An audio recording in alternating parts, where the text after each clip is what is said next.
I'm now with Garry Longstaff. Good morning, Garry, and welcome to the Classic Restoration Show 2023. Good morning.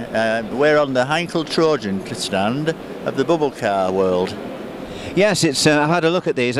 I do remember them. They were around when I was a lot younger, but can we just go over the history of the car? Yes, these cars were made after the war. They originally, Heinkel made aircraft. They weren't allowed to make aircraft anymore, obviously. Yeah. And they actually were already making Heinkel scooters. And they were similar to Lambretta and Vespa, but they had the ability to start them with a button start, so they were more expensive. So people didn't buy them in England as much. But the idea came from the scooter that they could use that engine and put in a small car. So after the war, they became a production line in 1956 of small three-wheeler cars in Germany. They were popular. They eventually moved the plant to Ireland and they became known as Heinkel Ireland bubble cars in Dundalk. And then eventually they started to see sales fall. So Dundalk weren't slow and they said, well, we'll sell the production line to somebody else. They were still getting engines and stuff from Germany. And then they sold them to a company in Croydon, London, called Trojan. And they become then named up as Trojan bubble cars. But they are originally all Heinkel. And they're made from Heinkel engines, from Heinkel scooters. And they're four-stroke, so they're not like mixing oil and petrol.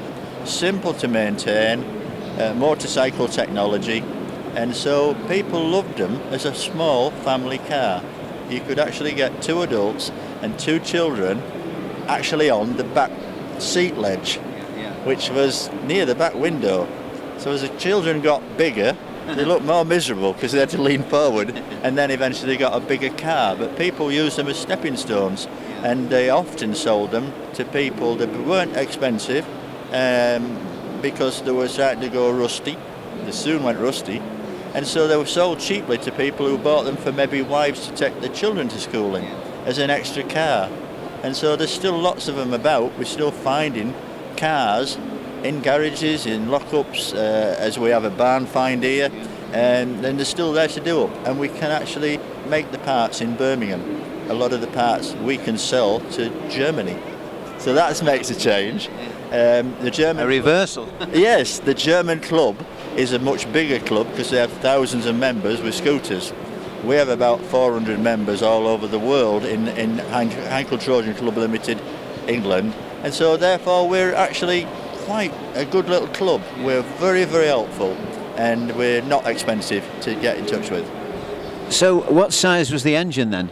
The original engines were a scooter engine, which is a 175cc. And the engine was then beefed up to 200cc to help get them up hills, you know, with the family. But they were quite capable. A 175 is quite capable of pulling two adults up and down hills and dips at 40 miles an hour. They'll do 50, but that is actually pushing them a bit. So they're a nice little economical. They would do 100 miles to the gallon. And when the times when the Suez was a problem and they weren't getting the oil through, petrol was short, they become very popular. They saved the other company, BMW, Izettas, they saved them from going under.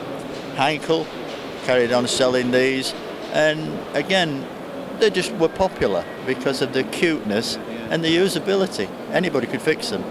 Plus, they're a three-wheeler, aren't they? So ex-motorcycle riders could use them. They were, because of the licence, you could ride them on a three-wheeler on a motorcycle licence, as they did later with Reliance and things. So they were popular then for people that never passed the driving test. The only snag, which everybody makes jokes about, they couldn't use reverse gear if they hadn't passed the driving test. So on a motorcycle licence, you could drive it but not reverse it. But people fiddled about and made them. They all have the ability to reverse. No matter what comedians say, they all had. I'd never heard that, actually.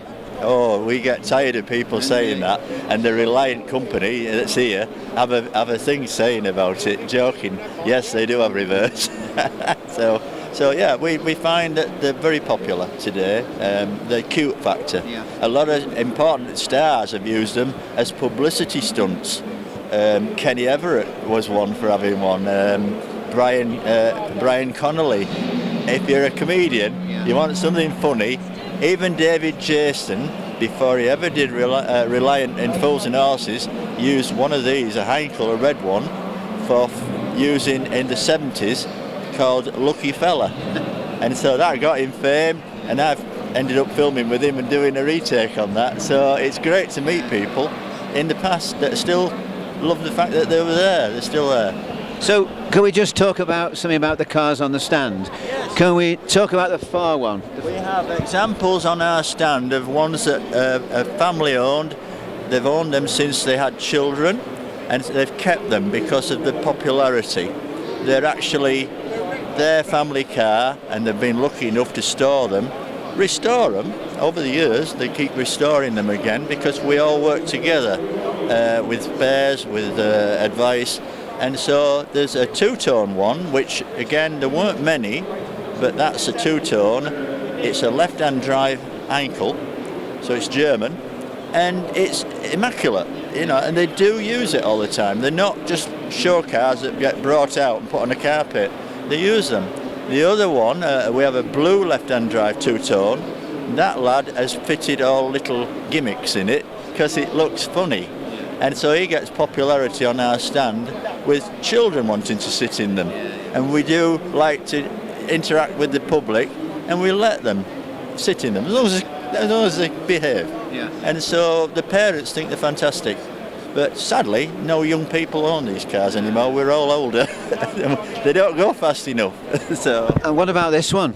This nearest one is one that's partially restored. It's had all the bodywork has been welded up to a standard ready now that it's suitable for filling and then a respray. You can't get rid of a lot of the dents and things, you have to fill them. There isn't many now that do panel beating, but we can get all the spare part body panels from a company up in West Yorkshire. One Off Sheet Metal Works is a company that I was best friends with the man that did it. Sadly he passed away, but his son runs it. So all these bubble cars, including our make of bubble car, can be restored.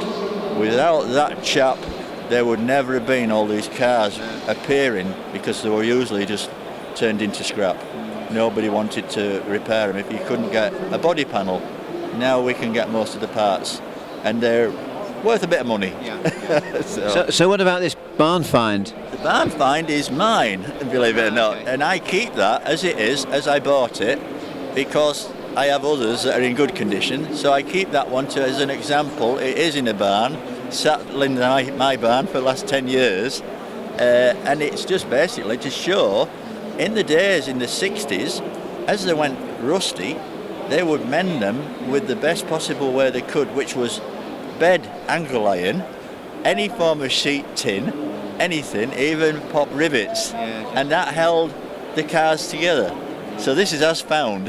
As just to keep them going, basically. Yeah, it wouldn't be an MOT pass in this condition, but you can restore that to as good as the new one over there now. So you've got all the expertise, the parts and everything to rebuild it then? We have a lot of enthusiasm with our colleagues as well as ourselves.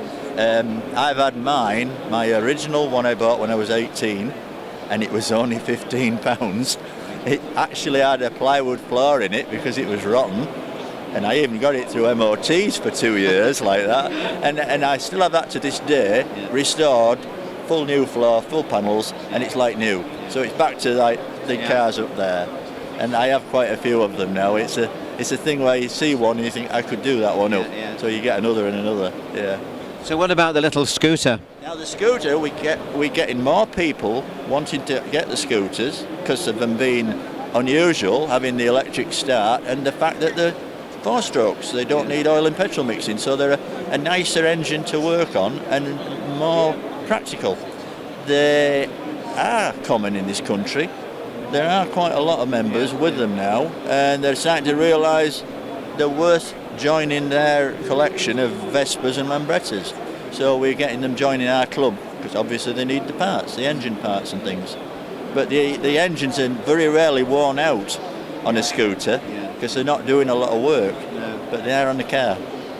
So yeah, so we have a real good selection of cars and scooters in this country now. Yeah. So it's very interesting to know that people still like to restore these older things. Yeah. So what about the show? Is the show being beneficial to you? It's very beneficial because we have members that like to meet us as a person. We have people that have just got a car or a scooter and haven't a clue where to get the parts. So it becomes that we give them membership forms, we don't charge massive amounts, and we show that we're all volunteers and we help as much as we can.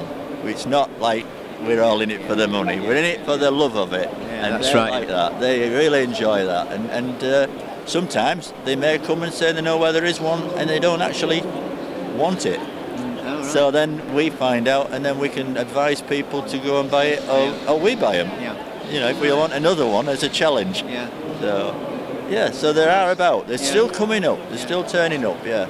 Well, they're nice little vehicles, aren't they? I think they're really fun vehicles, as you say. It's a fun car, isn't it? It is. It makes people smile. We actually have some embroidered logos that says more smiles per gallon. Yeah. So